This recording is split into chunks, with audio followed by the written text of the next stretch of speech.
हाय नमस्कार, परत एकदा श्वेताजित मिनी व्लॉगमध्ये सर्वांचं स्वागत. फायनली आम्ही लग्नात पोचलो आणि खूप गर्दी होती कारण का टायमिंग पण झाला होता. ऑलरेडी 12चं लग्न सांगितलं होतं आणि 12:30 तिथंच वाजले होते. तर मस्त की थोडं शूट वगैरे करून घेतलं. पण खरं म्हणजे सांगायला गेलात ना तर या लग्नामध्ये ओळखीचं माझं कोणीच नव्हतं, कारण का सहसा मी बाहेर नसते त्यामुळे एवढं कोण ओळखीचं असं माझ्या नाहीच. पण तिथे गेल्यानंतर ना एका काकींसोबत ओळख झाली. मग त्यांच्यासोबत बोलत बसली. मग त्यांनी विचारलं तू कुठे राहते, मी विचारलं त्यांना तुम्ही कुठे राहता.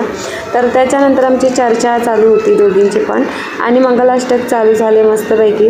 आणि खूप छान मस्त सर्वांनी परत मस्त एन्जॉय केलं लग्न सर्वांनीच, कारण का आम्ही फर्स्ट गेल्या पहिले जेवण करून घेतलं, कारण का लग्नाचं टायमिंग थोडं लेट सांगितलं होतं त्यामुळे.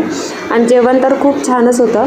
आणि इथे बघू शकता मस्तपैकी संसार साईड वगैरे. तर मी सांगितलं होतं बऱ्याच वेळेला की इकडे ना लग्नामध्ये मुलीला बरंच काय काय दिलं जातं, आणि इकडे काकी होत्या आधीमध्ये त्यामुळे मला काही एवढं शूट करता आलं नाही.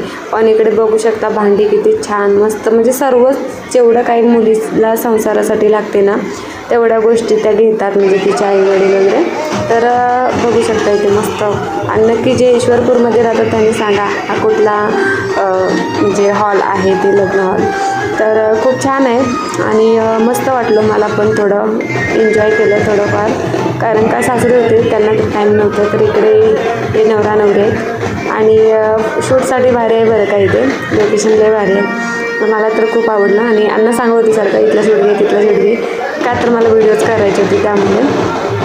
तर मस्त पुतले वगैरे सर्व इथं नाशे मस्त छान छान ठेवलेत. महाराजांचं सुद्धा आहे आणि बाकी सर्व म्हणजे महादेवाचं, राधाकृष्ण गाई वगैरे असं डेकोरेटसाठी बरंच त्यांनी ठेवले. आणि फायनली लग्न तर झालं. इकडे जेवणाची सोय आणि आम्ही आता निघालोत घरी. तर हा ब्लॉग तुम्हाला आवडला असेल तर नक्की लाईक टर्न करा, कमेंट करा, आणि श्वेताजित ब्लॉगला सबस्क्राईब केलं नसेल तर सबस्क्राईब करा. चला बाय, टेक केअर, काळजी घ्या.